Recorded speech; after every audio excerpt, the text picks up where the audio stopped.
Alors nous sommes arrivés d'Af Kaf Tet, donc de Tmura Kaf Tet, pour le Shabbat 16 Av Menachem.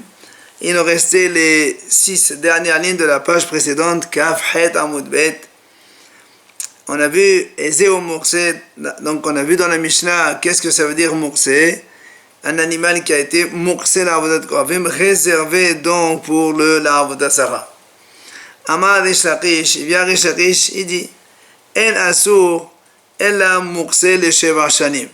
C'est-à-dire quand est-ce qu'on parle d'un animal qu'on a réservé pour l'Avodah Zarah et qui devient interdit pour le Korbanot pour Hachem, seulement si on l'a réservé pour l'engraisser pendant 7 ans, c'est ce qu'il faisait avant un égouïm pour l'Avodah Zarah, celui-là il est interdit. Sheneema, Vayi Balaylahu, ce fut ce soir-là, Vayom Alo Hachem, Hachem il a parlé à Gidon, il lui a dit, Kach et par Hashod Asher Le'avicha, prends le bœuf qui appartient à ton père. Et après il lui dit, Ufal Hasheni Sheva Shanim, et le deuxième bœuf, 7 années. Qu'est-ce que ça veut dire 7 années? Ça veut dire qu'ils étaient en train de l'engraisser pendant 7 ans afin de l'amener devant leur Avodah Zarah. Sur ce, la Gemara pose une question. Mais là-bas, le bœuf dont on parle, il n'est pas seulement réservé, il a même été adoré en tant qu'Avodah Zarah. Il vient ils l'ont réservé pour l'adorer, mais au final, ils n'ont pas adoré. Là-bas, Amar, les Olam Avadou. Rabba dit non, je peux te dire que là-bas, c'est vrai qu'ils l'ont adoré, donc ce bœuf-là. Et malgré tout, ce n'est pas, donc on ne peut pas prendre un exemple de là-bas. Pourquoi? Parce que ce fameux bœuf-là de Gidon, c'était quelque chose de nouveau. Pourquoi? Comme il a dit Rabbi Abba Barkana, qu'est-ce qu'il a dit? Cette nuit-là, que Gidon il a fait donc ce sacrifice que Hachem lui a demandé, il y a eu 8 choses interdites qui ont été autorisées. C'est quoi ces 8? La première, Hutz, ce korban il a été offert en dehors du Mishkan. Le deuxième, c'est Laïla, ça a été fait la nuit. Or, on sait très bien qu'on ne fait pas le korbanot la nuit. Troisième, Zarut, c'est Gidon qui a fait le korban. Gidon n'est pas un Kohen. Normalement, ce sont les Kohanim qui font les korbanot. Quatrième, Chle Sharet. Normalement, il faut les ustensiles de service du Bishkiano de Beth Amikdash. Et là, il a utilisé les kilim de là-bas. Chle Ashera. Justement, donc c'est les kilim de la Ashera là-bas qu'il a utilisé. Il a même utilisé le bois, donc il y avait là-bas un arbre idolâtre, il a coupé le bois, il a utilisé ce bois-là pour faire le sacrifice. Et donc Moukse, ce bœuf qui a été réservé, en plus il a été Ne'evad. Donc tu vois bien que de toute façon, il a été donc adoré et donc d'abord réservé aussi adoré, donc ce n'est pas une référence pour nous. Amar Rav Tobi, maintenant Amar Rabbi Yoshia. Il a dit Rav Tobi, Minaï le Moukse mena Torah. D'où on apprend dans la Torah qu'il faut réserver un korban avant de le sacrifier.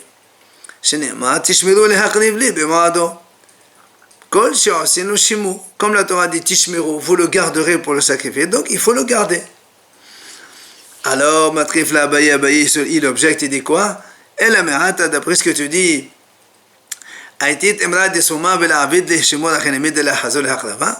quoi, si tu amènes un petit agneau maigrichon comme ça qu'on n'a pas gardé, on n'a rien fait, on amène de suite, on veut le faire korban, tu vas me dire qu'on n'a pas le droit de le faire? On n'a jamais vu ça. Amale Anna, il lui a dit non, tu n'as pas compris. Moi, quand j'ai dit Tishmelo le hakrivli b'moadoka aminali velo le adonacher. Il dit quand moi j'ai dit il faut le garder pour moi, ça veut dire qu'il ne faut pas le réserver à une autre adoration. C'est doit être pour le korban, pas pour une autre avodah zarah.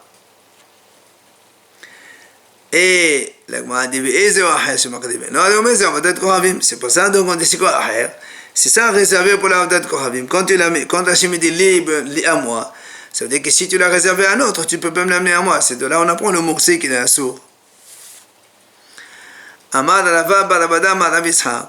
Il a dit Rabba Barabada en mourse assour el ha'ad she'avdu. Le mourse il naît, donc cet animal qui a été réservé pour l'avodah zarah, il n'est assour que jusqu'à ce que ya'avdu, c'est-à-dire que on va dire, les responsables idolâtres, ils travaillent avec lui. S'ils travaillent pour leurs besoins, ça veut dire qu'ils ne veulent plus l'amener en korban. Donc, il n'est plus pasoul. On l'a lui dit jusqu'à ce qu'on le confie aux prêtres de l'Avodah Zarah. Dès qu'on leur confie cet animal, alors il n'est plus destiné à être offert donc à leur Avodah Zarah. Beha Amar, Rabbi Yochanan, Beha Hacham qui s'appelle Beha, il a dit au nom de Rabbi Yochanan, Ad she'achilou kasina avodat kochavim. Jusqu'à ce que, dès qu'on lui donne à manger, cassiner les créations d'Avodah Zarah pour l'engraisser, afin de le donner à manger aux prêtres, ça suffit, donc il n'est plus moursé, parce qu'ils ne vont plus l'amener à la Avodah Zarah. Alors, Amali Rabbi Abba lui dit à Beha, quoi, Mefalrit Toaton Aola, vous êtes Holkim sur Ola, que Ola lui a dit, dès qu'on le confie déjà, il n'est plus remoursé, vous dites, toi et au nom de Rabbi Yochanan, il faut qu'il le fasse manger. Amalé là, il a dit non, on l'a nommé quand Ola il a dit on le confie aux prêtres de la Avodah Zarah, c'est dans le but qu'il le fasse manger, qu'il l'engraisse pour qu'ils le mangent eux-mêmes. Amar Rabbi Abba, il vient Rabbi Abba sur ça, il dit Yada Beha Beha, il a bien su répondre à cette question que Rabbi Abba lui a posée. Et moi je dis, il dit Rabbi Abba, mais là, si Beha n'a pas été en Israël, là, Yada, il n'aurait pas su répondre. Pourquoi? Car on sait que l'art d'Israël, il est marqué, mais intelligent, c'est ce qui lui a donné cette sagesse à trouver la réponse qu'il vient de donner. Amali Rabbi Ishaq Beha Mekan Mekana. Rabbi Ishaq il dit non monsieur, c'est pas seulement parce qu'il est en Israël. Beha, il était sage aussi bien à Babel et aussi en Israël. Et il dit Detani Rabbi Hanania Tarita Aqamit Rabbi Yochanan. Il dit comme il a enseigné Rabbi Hanania devant Rabbi Hanania, il dit En Mukse Asur, Ella Ad Shi Asur B'Maase.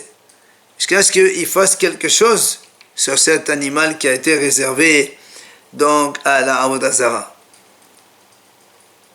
Et donc dès qu'on a utilisé pour des besoins des prêtres ou autre chose, il n'est plus moursé. Qu'est-ce que c'est l'action? Jusqu'à ce que soit ils le tondent ou ils donc travaillent avec pour leurs besoins. À partir de là, il n'y a plus cette réservation pour la destinée de la Avodah Zarah. Après, on a dit Ezeone Avad, donc c'est quoi un animal adoré en tant qu'Avodah Zarah? On a dit Avado, ils l'ont adoré, et la Mishnah a conclu que Zébazé, les deux, ils sont permis à la consommation. Bien, là, moi, elle pose une question, où tu as vu que Moursé et Ne'avad, cet animal réservé pour l'Avodah Zarah ou adoré en tant qu'Avodah Zarah, nous, les Bnei Israël, on a le droit de les manger. Amad Ana Papa, il viendra Papa, il répond et dit Amad Kana parce que c'est marqué dans le pasuk même Mashqi Israël. Hachamim disent que nous les Bnei Israël, on ne peut apporter un sacrifice que même Mashqi Israël, c'est-à-dire men Hamutar li Israël. Que ce qui est permis à notre consommation, on peut l'amener en tant que korban. Ah, Israël Qadadir Hasid et la Hidiot. Si tu me dis que le Ne'avad et le Moursé, ils sont interdits à notre consommation, tu n'as pas besoin d'un pasuk pour me dire qu'ils sont assourds d'amener au Betamidash. La Malik là, mais Martino Megavoa, pourquoi tu as besoin de les exclure de Hachem? S'ils sont interdits pour nous, on vient de dire que ce n'aura pas. Tout ce qui est interdit à notre consommation, il est interdit au sacrifice. Et la Moukhra, qui sont permis à la consommation. C'est pour ça que la Torah est venue dire attention, même s'ils sont permis à la consommation, tu n'as pas le droit de les amener au Beth Amikdash. Alors on a dit, quoi, à chaque fois que c'est assourd pour notre consommation, on n'a pas besoin d'un passouk pour les interdire en korban. On a dit pourtant voilà l'animal taref, que nous, on n'a pas le droit de manger. Et pourtant, et on a eu besoin quand même d'un passouk pour l'exclure. Comment? Il dit, quand il y a marqué dans le chapitre de Baïkra là-bas, Mehabaka. Hachamim dit, pourquoi tu répètes une deuxième fois? Elle, hein? C'est pas excluant la tréfa. Donc tu vois bien que la tréfa, elle nous est interdite à la consommation. Et pourtant, on a quand même eu besoin d'un pasouk pour dire qu'elle n'est pas valable en tant que korban. Alors la réponse c'est pas pareil. Et c'est-à-dire là-bas on a eu besoin, pourquoi? Ça, parce que j'aurais dit, seulement quand elle était tarifa d'abord, et après ils l'ont sanctifiée, c'est là que, comme quand on l'a sanctifiée, elle était interdite au Israël, parce qu'elle était d'abord tréfa, et après on l'a sanctifiée. Mais si on l'a sanctifiée d'abord, et après elle est devenue tarif, j'aurais pu dire, m'a détaché la gaboua. J'aurais dit, peut-être qu'elle est permise, puisque au moment où on a sanctifié, elle était permise à notre consommation. Alors je me serais trompé. J'aurais dit, on a le droit d'amener un sacrifice. C'est pour ça que la Torah, elle a eu besoin de pasouk pour dire non. Mais Eminabaka, la tréfa, c'est assourd. Alors là, on m'a dit, comment tu dis que la tréfa, on a pris de ce pasouk? Pourtant, nous, cette notion que la tréfa, on ne peut pas l'amener en sacrifice, on a appris d'un autre pasouk. Quand la Torah dit à propos du maaser des behemoth, donc Hachamim disait avot, donc quand l'animal ne peut pas passer, alors une tréfa, il ne peut pas marcher, donc il ne peut pas passer, donc elle est invalide pour le korban. Alors donc on a déjà ce pasouk pour cela. Alors on m'a dit, c'est-à-dire, non, on m'a dit, même ça on a besoin de ce pasouk. Pourquoi? J'aurais pu dire, quand est-ce qu'on n'a pas le droit de l'amener en tant sacrifice? Seulement quand l'animal il est tarif depuis la naissance, il était tarif depuis le ventre de sa mère. C'est là où on n'a pas le droit de l'amener en korban, mais si l'animal était en bonne santé, et elle est née en bonne santé, et après il est devenu tarif, j'aurais dit peut-être de la gavo, peut-être qu'on peut l'autoriser pour Hachem. Que non, même ça non. Matitin, après la mission a dit c'est quoi le etnan? On a dit donc l'animal qu'on n'a pas le droit, qui est pas soul pour le korban. Celui qui dit il va avec une femme pour faire une relation interdite et il lui dit voilà ton agneau, un agneau pour ton salaire. Ça c'est etnan. Et la Torah dit l'otavi etnan zona umhid kelev bet Hashem Elohecha. La Mishnah dit même s'ils sont 100, il lui donne 100 animaux, ils sont tous interdits. Et la Mishnah amène deuxième idée. Si un homme dit à son ami, voilà je te donne un agneau, et que ta servante, elle aille faire une relation avec mon serviteur à moi. Rabbi Omer deno etnan, Hachamim on dit maintenant. Mahlok dit Rabbi et Hachamim. Rabbi dit ça c'est pas etnan, et Hachamim disent etnan. Alors l'Agmal revient sur la première idée quand on a dit un homme il va avec une femme, il lui donne un agneau, et même s'ils sont 100, ils sont tous 100, donc 100 animaux, 50 plus 50, ils sont tous assourds. Alors l'Agmal dit Amal Mohod, ve'afluhin me'akol anasurin. L'Agmal dit Hechidami, comment ça s'est passé? Et les Madeshak la'agla me'abehemot, si cette femme pour la relation elle prend 100 têtes, Pshita dekolo asir, il lui a donné 100 têtes, c'est normal, ils sont tous assourds, ils sont tous etnan. Malihad, malémea. Que ça change quand elle prend un ou quand elle prend 100. C'est le prix de la relation. Et la Torah dit Utavi etnan zona. Elle m'a dit non, ici, là, tzricha deshak la'agla hada. Vehiv la mea. Dechol amakohatan ka'ate. Elle m'a dit non, en vérité, cette femme, elle prend pour la relation un agneau. Et lui, il est venu, il lui a donné 100. Alors, donc, j'aurais pu dire, puisque elle prend que un seul, donc il y a un qui assure les autres permis, on te dit non, les 100 qu'il lui a donné, c'est à cause de celui-là, de un qu'elle doit prendre. Comme elle réclame un, il lui a donné 100, tous ils sont interdits. Tano Rabbanan Hachamim enseigne. Natan la velo ba'alea. Si un homme il a donné un agneau à une femme pour la relation, finalement il n'a pas eu de relation avec elle. Ou le contraire. Ba'alea velo natan la. Il a été avec elle, et après il ne lui a pas donné l'agneau. Etnana muta. Le etnan, il est permis. Sur ce, l'agma s'étonne. Nathan la velo ba'alea etnana qaditle. Si tu me dis qu'il lui a donné un agneau, mais finalement il n'a pas eu de relation, mais ça ne s'appelle pas etnan. Qu'est-ce que tu me dis? Le etnan et le muta. Il n'y a pas d'etnan. Etnan, c'est le prix d'une relation. Ici, il n'y a pas de relation, c'est pas etnan. Veto. Deuxième question. Tu as dit, il a été avec elle, il lui a pas donné le etnan le muta. Mais s'il lui a rien donné, il lui a rien donné aussi qu'il a le etnan ici. Mais il arrive là. Elle a, la Gemara répond à Haqiqatan. En fait, voilà comment il faut comprendre. Nathan là, il lui a donné aujourd'hui. Et la relation, il l'a eu après. Ou bien le contraire, aujourd'hui. Il lui a donné l'agneau plus tard. Dans ces cas-là, c'est là où on dit que l'etnan il est permis parce qu'il ne lui a pas donné au moment même de la relation. Quand il ne lui a pas donné au moment de la relation, ça ne s'appelle plus etnan. Et c'est pour ça que c'est mutar. Alors là, on pose une question. Pourquoi? S'il a été avec elle d'abord, et après, s'il lui a donné l'agneau, et après il a été avec elle. Donc tu vois bien que plus tard, rétroactivement, l'agneau devient etnan. Pourquoi tu as dit que c'est mutar? Amar Rabbi Elazar, il a dit à Rabbi Elazar, on parle ici dans le cas Shekad Maheklivat. En fait, il lui a donné l'animal la semaine dernière par exemple. Et elle a offert déjà au Beth Amikdash. Et après, cette semaine, il a été avec elle. Donc, il a déjà été sacrifié. Et donc, il ne s'appelle plus etnan.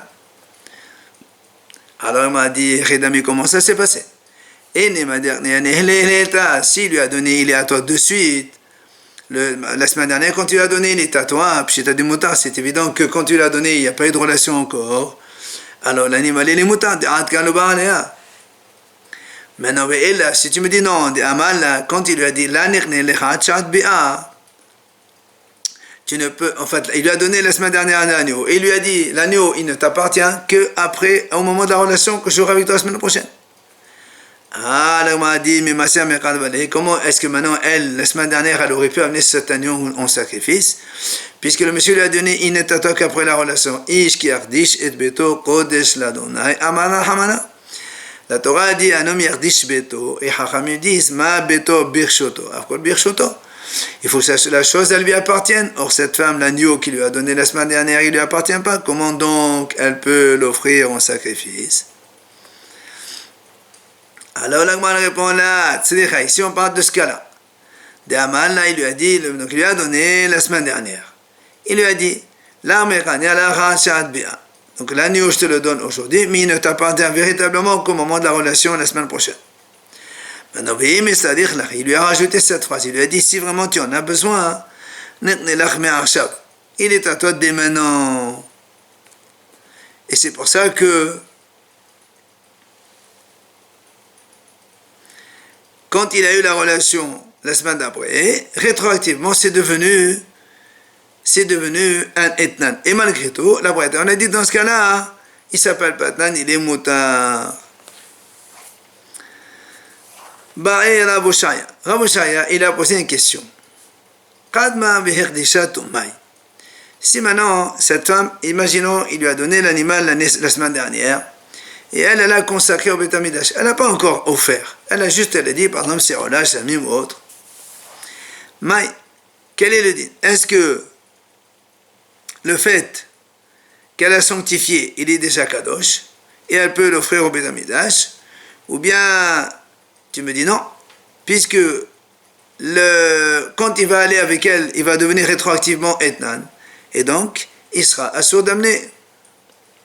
Mais elle répond, on va répondre par déduction, d'après ce qu'il a dit Rabbi Elazar. Qu'est-ce qu'il a dit? Rabbi Elazar, il a dit, si la femme, elle a devancé, elle a offert au Beth Amikdash, c'est mutar. Donc, on va déduire seulement si elle a déjà offert, et donc au moment de la relation, il n'existe plus cet animal, c'est normal, donc il est permis. Mais si elle a juste consacré, elle n'a pas encore amené, alors c'est interdit. Alors l'Agma a dit non, Rav Oshaya, sa question, Rav Oshaya a été dit, mais moi-même la question, elle est justement ici. Est-ce qu'on va dire seulement si elle a offert déjà sur le Mizbeach et au moment de la relation il n'existait plus, c'est pour ça qu'il est mutar. Aval, mais si quand elle a consacré, au moment où l'homme il va avoir la relation avec elle la semaine d'après, il devient interdit, donc parce qu'il est encore vivant. Ou Dilma, ou bien Rav Oshaya il dit כי מדתנא מילתו לגבו כפסילתו להדיוט, הקדישתו ומותת חושקן החלבתו, ou bien on va dire, nous on a un principe que quand on dit quelque chose à Hachem, c'est comme si on lui a confié déjà. Et donc quand cette femme elle a été makdisha l'agneau, c'est comme si qu'elle lui a donné déjà à Hachem. Et là, qu'il est moutar, renforcerait quand elle a déjà offert son mezbeach. C'est la question de Rav Oshaya. Et là, moi, a dit, Tero, on n'a pas de réponse. On a dit dans la Mishnah, si le monsieur il a été avec elle, et après un temps il lui a donné l'agneau, c'est moutar. Alors l'agma a posé une question. Pour tomber à Tania, il y a une braïta qui dit, il y a une braïta qui dit le contraire. Si un homme il a une relation avec une femme, il lui a donné à plus tard, même jusqu'à 12 mois, après la relation, il lui a donné l'agneau, l'agneau il est assourd. Alors comment dans la Mishnah on a dit que c'est motard et la braïta a dit que c'est assourd? Amar Rav Hanan bar Rav Hasda, il vient Rav Hanan bar Rav Hasda, il est là, c'est pas une question. Hadi amar la ba'al li betalezé, hadi amar la ba'al li betalestam. Il dit non, dans le cas où c'est interdit, c'est quand il a dit betalezé. Avec ce agneau-là, il lui a dit. Et donc il a désigné. C'est pour ça que quand il a désigné, dès qu'il a eu la relation, elle devient interdit. Mais la braïta qui a dit le tan moutar, c'est quand tu lui as dit, tu vas en faire une relation avec un agneau stam, il n'a pas désigné. Quand tu l'as amené l'agneau après, alors il est moutar cet agneau. Alors là, m'a dit, comment t'as laissé? Pourquoi tu dis que s'il lui a désigné l'agneau, alors il est assourd, pourtant, quand il a eu la relation, quand il lui a dit, on fait la relation et je te donne 7 agneaux, la femme n'a pas encore acquis, il faut mishicha, il faut tirer l'agneau pour qu'il y ait acquisition. Et la femme ne l'a pas encore acquis. Comment tu dis qu'il est considéré comme étant un essai assourd? Alors là, moi, elle répond, on parle ici d'une femme goy qui n'a pas besoin d'un mshicha comme une femme d'Israël. Et donc, elle est déjà acquis l'agneau et c'est pour ça que c'est assourd. Et ou bien je peux te répondre, ça peut être aussi une femme juive, mais qui rendait Rabba Hasera. Par exemple, le monsieur, il a mis l'agneau dans la cour, dans la maison de la juive. Donc, elle a déjà acquis par la présence donc dans Haser Kona, la cour de la maison de la femme, elle a acquis. Ah, l'agma a dit, alors quand si tu me dis qu'elle est déjà chez elle, alors comment tu dis, il a fait la relation, après il lui a donné? Si l'animal, il était déjà dans sa maison, c'est qu'il est déjà chez elle. Alors l'agma a dit non. En fait, des chavial et la hypothèque, le monsieur, il lui a fait ça comme une hypothèque. C'est-à-dire, là, il lui a dit, le monsieur, quand il a été avec elle, il lui a dit, par exemple, il a eu la relation avec elle aujourd'hui, il lui a dit, si jusqu'à la semaine prochaine, je t'amène l'argent, c'est bon. Sinon, l'agneau que je te laisse ici dans ta maison, ce sera ta récompense, Betnanar. Et c'est dans ce cas-là qu'on dit que c'est moutar.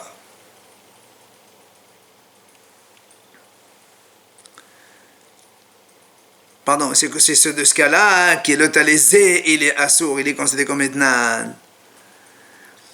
Amara, il a dit Rav, Ehad etnan zachat, Ehad etnan kol alayot assourd. C'est-à-dire que le monsieur, il a une relation avec n'importe quelle femme, ou même avec un homme, et qui lui dit, on récompense, voilà un agneau, c'est etnan, et c'est interdit donc d'être amené en korban au Beth Amikdash. Sauf Metan Eshto Nida. Sauf si un homme il va avec sa femme alors qu'elle est Nida. Alors, dans ces cas-là, il lui dit, je te donne un agneau en échange de la relation interdite. Dans ces cas-là, il n'est pas considéré comme etnan. La Gemara dit, pourquoi? Quelle est la raison qu'avec la Nida, ça ne marche pas? C'est pas etnan. Parce que la Torah dit, l'otavi etnan zona, c'est marqué zona actif. Behavla zona, c'est pas une zona. Une femme Nida, elle n'est pas zona. Mais Lévi Amar, Lévi, lui, n'est pas d'accord avec Rabbi. Il dit, Afelo Eshto Nida. Même sa femme Nida, le etnan, il est assourd. Pourquoi?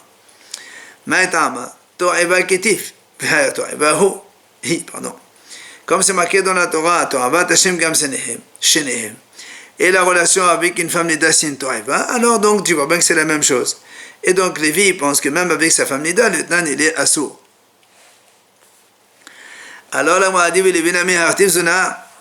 La Gemara dit, alors et Lévi, pourtant il y a marqué Zona, une femme Nida, c'est pas une Zona, puisque la Torah dit, l'autre avait Etnan Zona. Amal Lachaï, il te dit non, ce Zona là que la Torah l'a écrit, c'est pour dire Zona vélo zoné. C'est pour t'apprendre que seulement quand c'est l'homme qui va avec la femme, il lui donne l'agneau, ça c'est Etnan Zona, c'est assourd. Mais si la femme, elle va avec un homme et elle lui donne pour le prix de la relation un agneau à cet homme-là, ça ne s'appelle pas Etnan Zona, c'est zoné, et donc il est cachère pour amener donc au Beth Amikdash. Alors la Gemara dit Rav, Hahi Zona velo zoné menale. Alors nous on pose la question à Rav, toi qui as dit que la femme Nida, elle n'est pas Etnan Assour parce qu'il y a marqué Zona et la femme Nida n'est pas Zona. D'où il apprend cette notion Zona velo zoné? Alors il dit Rabbi. Il apprend ça de Rabbi. Qu'est-ce qu'il a dit Rabbi? Détania. La Bretagne a dit comme ça, Rabbi Omer. Rabbi dit En Etnan Assour Ella. Quand est-ce que le Etnan il est assourd? Donc l'animal donc de la chose de la relation il est interdit. Ella kol Etnan habaot lo ba'avira. Seulement un Etnan qui vient avec une relation interdite.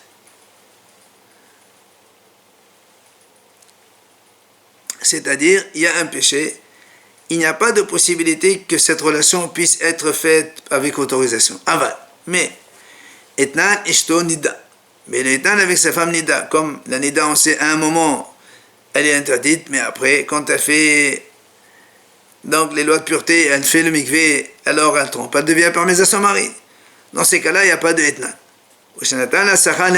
Ou encore un homme, il indemnise la femme pour la perte de temps de son travail, mais pas pour la relation. Ou encore, ou bien c'est elle qui lui a donné au monsieur. Moutarin. Ça, c'est moutar selon Rabbi. Comment il a appris ça? Même si on n'a pas de preuve formelle dans le pasuk, il y a quand même une mention dans le pasuk. Le pasuk de Yaheskel dit Etnan, Etnan le Netanlar, le Hefer. Là-bas, le prophète, il se lamentait que le peuple d'Israël, au lieu de faire comme une femme, elle fait la relation, elle prend le Etnan, c'est elle qui fait des péchés et elle donne le Etnan. Et donc, ça veut dire que c'est le contraire de ce qui se passe habituellement, et c'est pas Etnan. Alors, là, on dit Rav, puisque Rav, il a dit que la femme Nida, c'est pas Etnan. Alors, on lui pose la question, pourtant il y a marqué Toiva dans la femme Nida, et c'est marqué Toiva dans le Etnan. Alors, comment tu dis que c'est non? Qu'est-ce que tu fais avec Toiva? Mais il te dira, moi j'ai besoin de ce passage pour l'enseignement qui est Abaye. Comme il a dit Abaye, qu'est-ce qu'il a dit? Amal Abaye, il a dit, Zona Ovedet Kohavim Etana Assour. Quand un homme il va avec une femme goy, il lui donne un etnan, un animal en échange, cet animal il est interdit. Maïtama, quelle est la raison? Il dit parce que Tivhacha Toeva. C'est marqué ici donc dans le etnan Toeva, Toeva Tashem Gam Shenehem. Mais pour les relations avec les goyim, qui est il y a marqué Toevot Hael. Mal et alien de la même façon que là-bas. Avec les goyim, c'est Arayot chez En Kedushin Tufsimba. Il n'y a pas de audition possible qui tienne avec une goy. Achanami En Kedushin Tufsimba. Là aussi, on parle de Kedushin qui n'a pas de possibilité. Donc, c'est qu'avec une goy. Et même un coin qui va avec une femme goy, il ne prend pas Malkout à cause de Zona. Pourquoi? Maïtama selon Abaye. Parce que la Torah dit le Yahalen Zarao. Ce qu'on appelle une relation interdite pour un Kohen, que quand il va y avoir comme conséquence, donc profanation de la descendance. Zarao à lui Kohen, Mish Zarao Miohasaharav.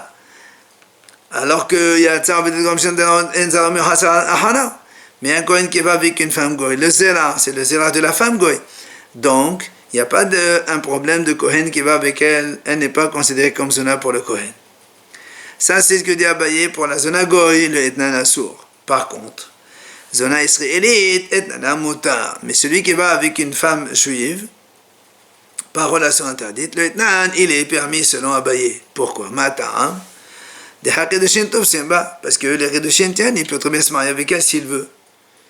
Et en plus, et même un Kohen qui va avec une femme juive, zona, il prend malchut matam, des hazarami ou hasana, parce que là on peut appliquer le halazao. Parce que s'il va avec cette femme-là, la descendance qu'il va avoir avec cette femme juive, c'est une descendance halal. Ça, c'est ce que dit Abaye. Mais là-bas, Abaye dit non. Aussi bien avec une femme goïque, avec une femme juive, et nana assour. L'animal qu'il donne en échange de la relation, il est interdit. Un Kohen qui va avec elle, que ce soit une juive ou une goï, eh bien, il prend malkout à cause de zona, comme c'est marqué, parce qu'il y a le fait mehadad et on apprend l'un de l'autre. Comment? De la même façon qu'il y a marqué lav, donc un commandement négatif pour la zona israélienne juive, donc la zona goï aussi. Et de la même façon que le tnan de la femme zona goy, il est interdit, même le tnan zona d'une juive aussi, il est interdit. Ça, c'est la vie de Rava. Mais TV, maintenant, la Gemara objecte contre Abaye. La Gemara dit, pourtant, il y a une braïta qui dit, tu vois bien, la braïta dit que ce soit une femme goy, une femme juive, le tnan, il est interdit. Alors tu as dit Abaye, objection contre Abaye qui a dit avec la goy c'est assour, avec la juive c'est moutar. Amalach Abaye te répond, Hamani, c'est quel auteur de notre braïta de celle-là? C'est Rabbi Akiva Hede Amal. En kedushin tovsin behayavé lavin. C'est Rabbi Akiva qui dit que même dans les relations passibles seulement d'un commandement négatif, il n'y a pas de mort, comme un Kohen avec une femme zona. Eh bien, il n'y a pas de kedushin ici. Et alors, comme il n'y a pas de kedushin, alors c'est pour ça que l'étnan il est pas sous. Et donc il vient nous apprendre justement dans cette braïta de Chol zona la tavse ba kedushin, que toute femme zona il n'y a pas de kedushin avec. Donc il y a des almana pour un Kohen comme un almana un Kohen gadol, de la tavse ba kedushin. Ça c'est donc Abaye te répond. Ah la Gemara dit Rava, et Rava donc on lui dit Maïshna de kadani grand almana Kohen gadol domi ad almana. La Gemara dit, Rava, pourquoi tu as besoin de me citer que ça ressemble au cas de l'almana avec le Kohen Gadol? Puisque toi, de toute façon, Rava, tu dis que même avec une femme juive, c'est pas saoul. Pourquoi tu as besoin de comparer avec l'almana avec le Kohen Gadol? Il dit non. Rava, il te dit, parce que nous, des almana, on veut te montrer que ça ressemble au cas de l'almana. Quoi? Ma almana la laqi ademateba. De la même façon qu'une almana ne prend malchut que quand on avertit que c'est assaut d'avoir la relation avec le Kohen Gadol. Même la femme zona aussi, quand est-ce que on interdit le etnan? Que lorsqu'il lui dit Hilach, quand il dit voilà ton agneau en échange de la relation. Léapouré, ça exclut Rabbi Elazar. Ce qu'il a dit à Rabbi Elazar, qu'est-ce qu'il a dit? Rabbi Elazar, il a dit comme ça. Un homme célibataire qui va avec une femme célibataire chez l'Olé, chez Meshot, pas donc en but de mariage. Il a fait qualifier à partir de cet instant de zona. Mais, mais si elle était déjà zona avant, alors c'est interdit. C'est pour ça que Rabbi dit, on n'a pas comme lui. Parce que lui, il dit, mais la zona aussi, il faut l'avertir. Pas comme ça tout seul. Automatiquement, ça ne marche pas. Il y a une autre version qui dit quand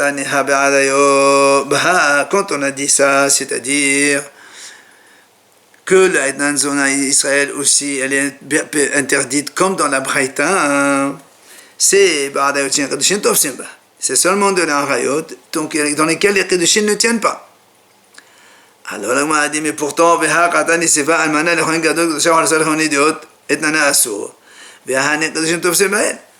a dit, pourtant, on a cité les cas là-bas, la veuve avec un Kohen Gadol, une divorcée avec un Kohen Edot, et là-bas, on a dit que les Tanasur, et là-bas, c'est des relations Kedushin Tovsin. Alors c'est pour ça qu'on répond Hamani, Rabbi Elazar de Ama. Hidama, Pano et Baal Mnea, Sholé Shemeshut Asa Zona. Ça c'est Rabbi Elazar qui a dit, quand un célibataire, il va avec une femme célibataire, mais pas dans un but de mariage, il a fait zona. Donc c'est seulement dans ce cas-là, c'est que ça va selon Rabbi Lazar. Alors il m'a dit, Rabbi Lazar, si maintenant tu me dis que cette braïta ça marche comme Rabbi Lazar, alors mais il y a Almana, alors pourquoi on cite le cas de l'Almana? Nitne Pnouya. Dis-moi Pnouya, puisque Rabbi Lazar lui-même il dit Pnouya, Panoua et Pnouya, ça fait zona. Alors tu dis non, Almana, c'est-à-dire, on avait besoin de t'enseigner le cas de Almana de la veuve, pourquoi? Ça, parce que sinon tu aurais dit Ho'il ou Benanavu. Si on te parle le cas de la Pnouya, de la célibataire, tu vas dire c'est un binanav, c'est-à-dire c'est un exemple pour généraliser. Seulement quand il y a etnan avec Pnouya, alors le etnan, la prédolation, il est assort. Mais c'est celui qui va avec une femme qui est interdite, peut-être qu'on aurait dit etnan amuta. Alors, c'est pour ça qu'on t'a pris l'exemple de la almana, pour te dire que même avec une femme qui est interdite déjà, comme l'almana et Kohen Gadol, le etnan, il est interdit à sourd.